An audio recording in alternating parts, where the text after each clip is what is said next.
Alright, today's video is a basketball video. This one's the episode before the season finale. It's going to be Boston Celtics versus the Chicago Bulls. Bill Russell, one of the greatest basketball players to ever play this game of basketball, versus Dennis Rodman, the Warren. Now you're probably scratching your head right about now, and you're trying to figure out why would I pin these two basketball players who have played in two different time periods against each other, and how do these players even have anything to compare to?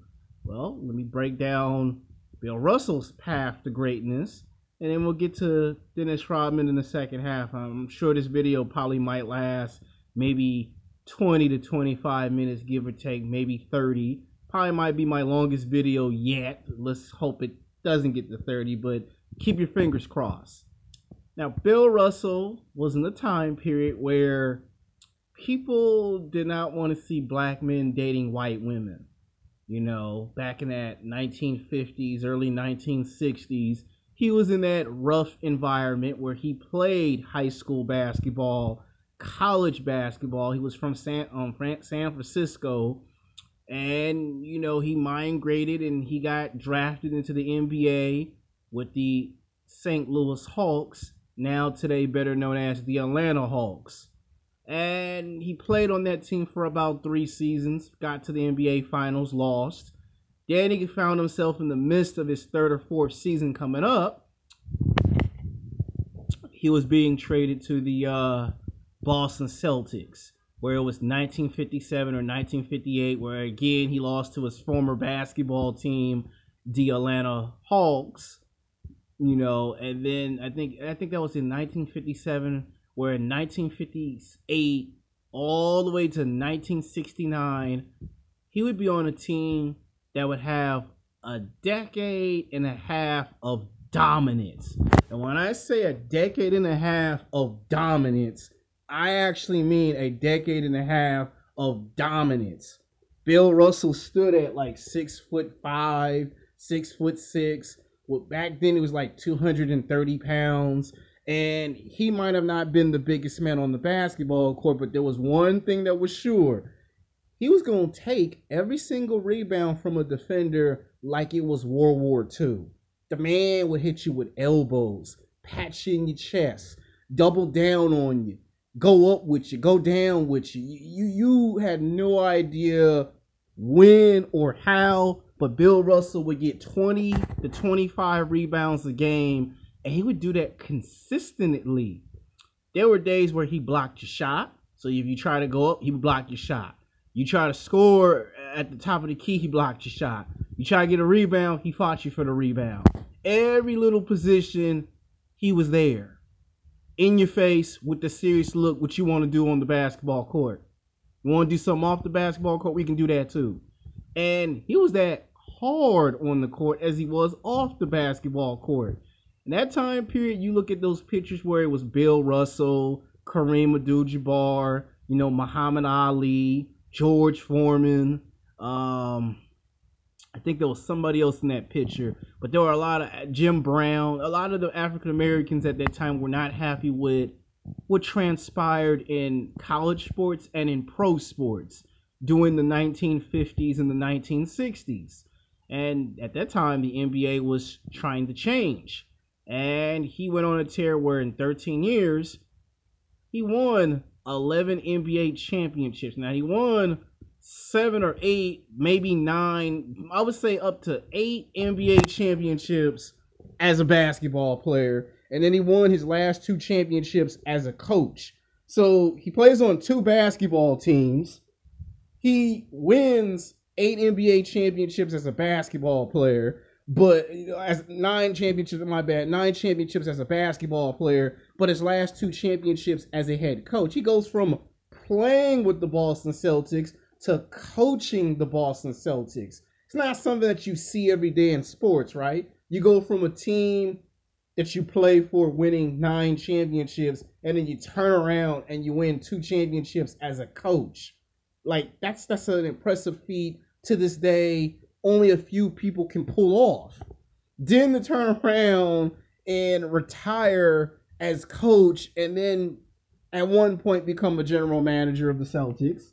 You know, it happened at one point. Then he leaves, he goes, and he tries to do the same thing with the Sacramento Kings. He becomes head coach of that basketball team. But he didn't have as much success with that.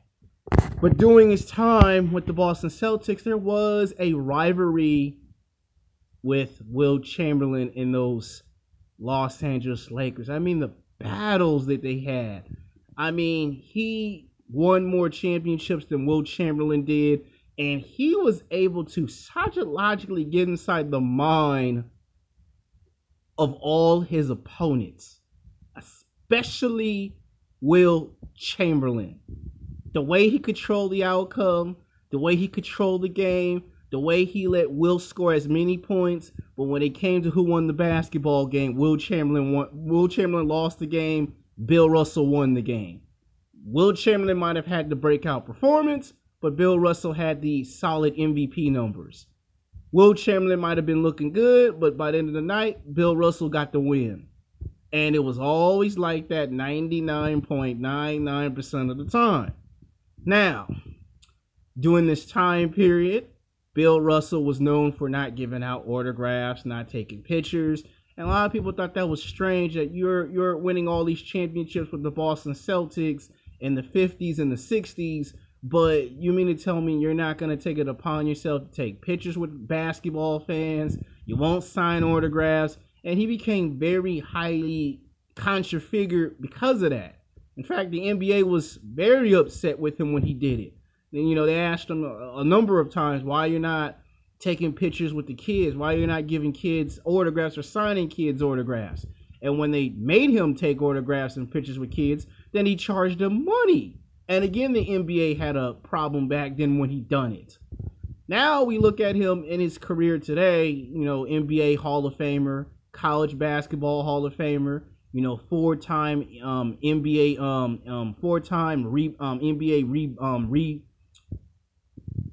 rebounding champion. And now every time somebody wins a reward, whether it's the NBA All-Stars, they take his name and his honor of his name, and they call it the Bill Russell Award.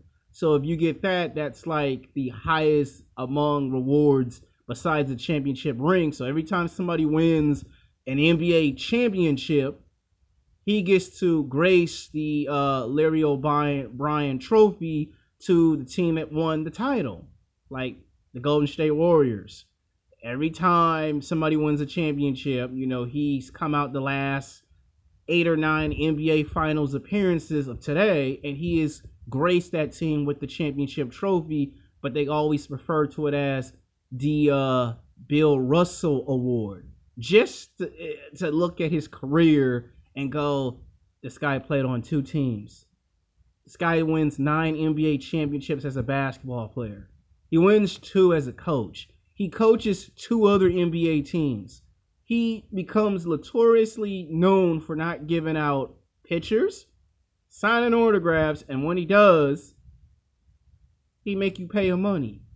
And then to have to be playing in the NBA and going against the NBA, and then to turn around and then have 30 or 40 years go by and have a reward named after you, a statue of you, and to be the most highest controversial figure, and then to be embraced in today's time period is like, wow.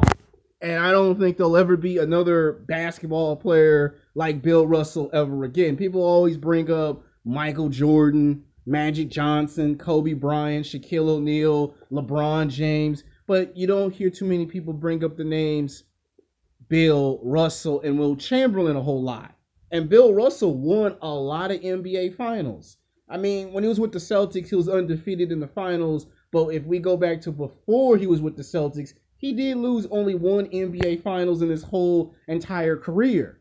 And you see, to this day, most people can't seem to figure how he was able to get inside Will Chamberlain's head psychologically. Like, I'm just trying to explain to you how this actually worked. Now, let's look at Dennis Rodman, the warm Dennis Rodman. a guy who doesn't know who his real biological father is, a man who decides he don't want to work, don't want to do nothing, a man that just loves white women. And I know how you feel, Dennis Rodman. I love me some white women with blonde hair, blue eyes, long legs. Don't matter if they 6 feet tall. Don't matter if they short. I don't care if the white woman is half white, half Mexican. Hell, the white woman could be German. I don't give a damn. I love me some white women too. Woo! The nature boy!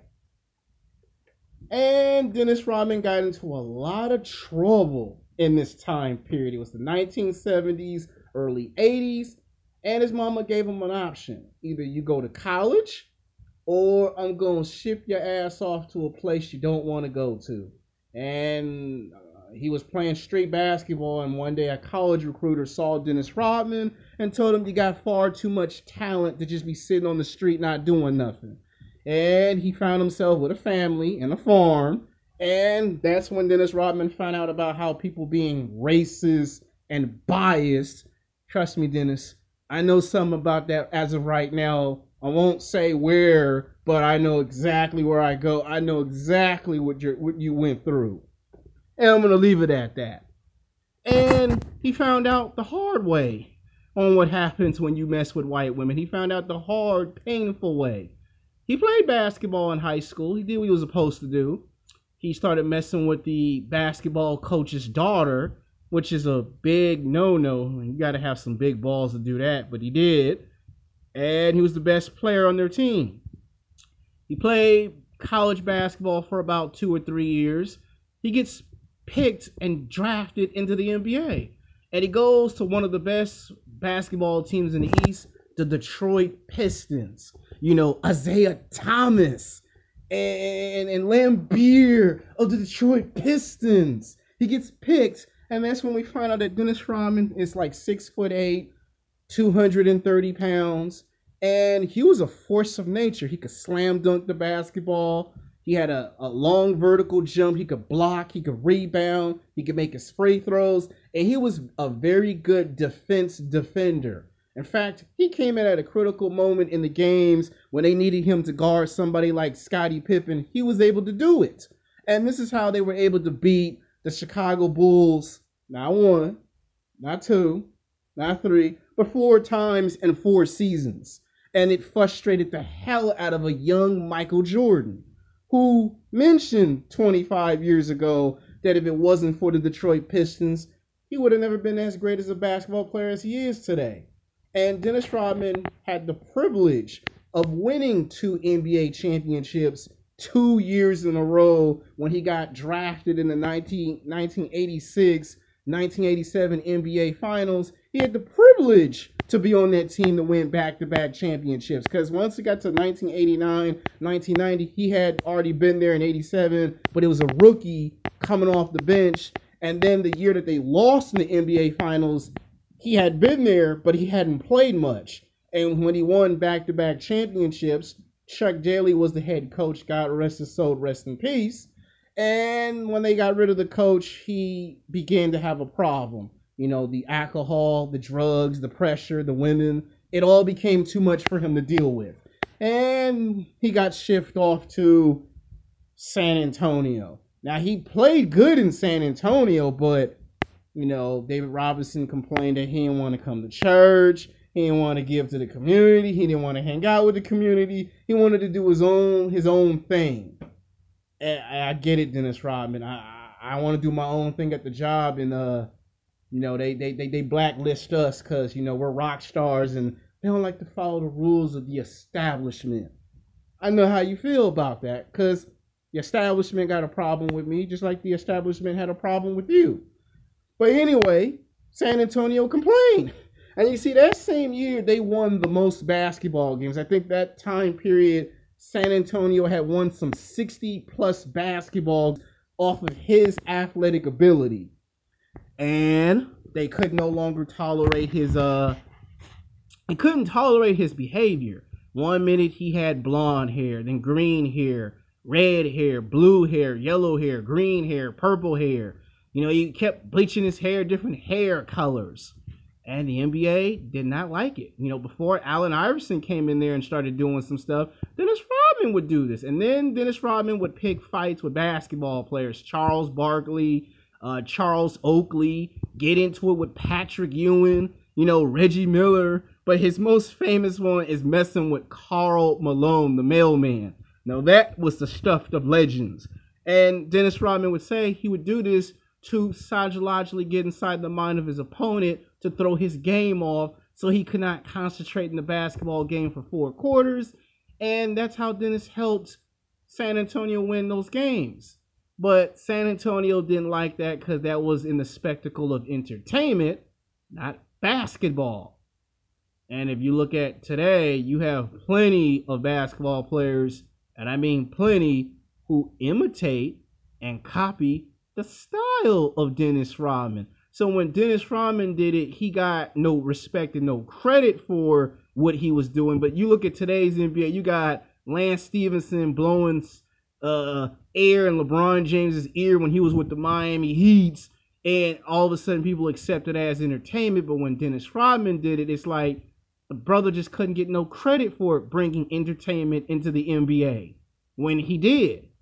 So they sent him off to the Chicago Bulls. Now, as long as he got to do what he wanted to do on the team didn't care. As long as Dennis Rodman got 30 to 35 rebounds, that's all they cared about. And he was the reason why they won their second three-peat, which finished out his career with 5 NBA championships while he played on 3 basketball teams, but he won 5 championships.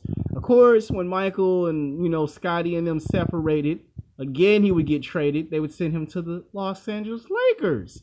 And some people believe that had they just waited until they got Phil Jackson to LA, Phil would have used the system with Dennis Rodman because Dennis Rodman was familiar with that system. And that probably would have helped the Lakers, but they didn't want to wait. So they sent him off to the Dallas Mavericks.